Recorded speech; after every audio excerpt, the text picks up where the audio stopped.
Hey, thank you for coming to visit me in my literal 24 square foot music making closet here today. My name is Amie Webster from Motif Music Studios, and today I'd love to chat about what you do if you have a student, or if you are the student that the stage is not for you, or maybe the stage is not for you yet or at this time, and maybe never. Who knows? So let's talk about how to celebrate musical growth even if performance isn't your jam. So I always like to acknowledge that each person has a personal approach to their comfort in performing.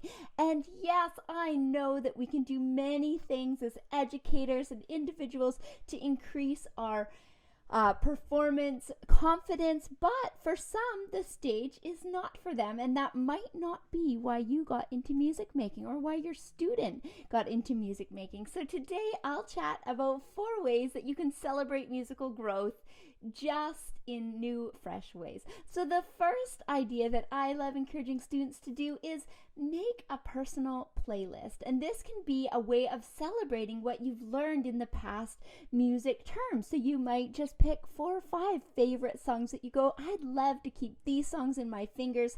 They were my favorites this year.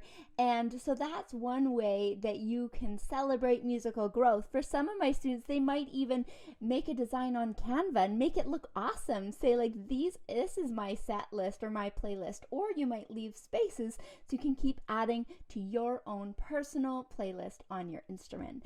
Next of all, I know that most of you probably have your music all filed and organized, but if you're anything like me and you get a little bit overwhelmed with how much awesomeness there is in the world of music, then celebrating growth might look like getting your music organized by level, or putting it in a binder that's really beautiful and presents your pieces lovely. I know that lots of people are purchasing music off of things like Sheet Music Plus or downloading their Supersonics music, so that's a great way to also celebrate what you've learned, is to get things organized. So if you're on the move with your music, then you have a quick way of grabbing the music that you love most.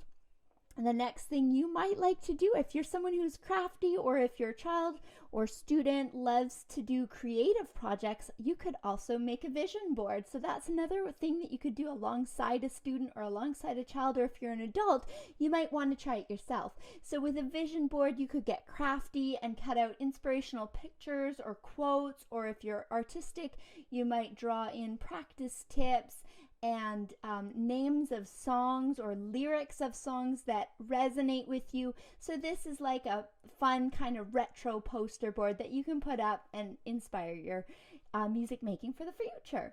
The next thing, listen to music that you love. So sometimes as we celebrate one term, and our term might close for some of you at the end of the school term, then listening to music you love and finding fresh inspiration is another way to look forward to things to come. So I hope those 4 different ways of celebrating music making will be inspiring. Feel free to drop down your own ideas in the comments. I'd love to hear how you celebrate musical growth off the stage.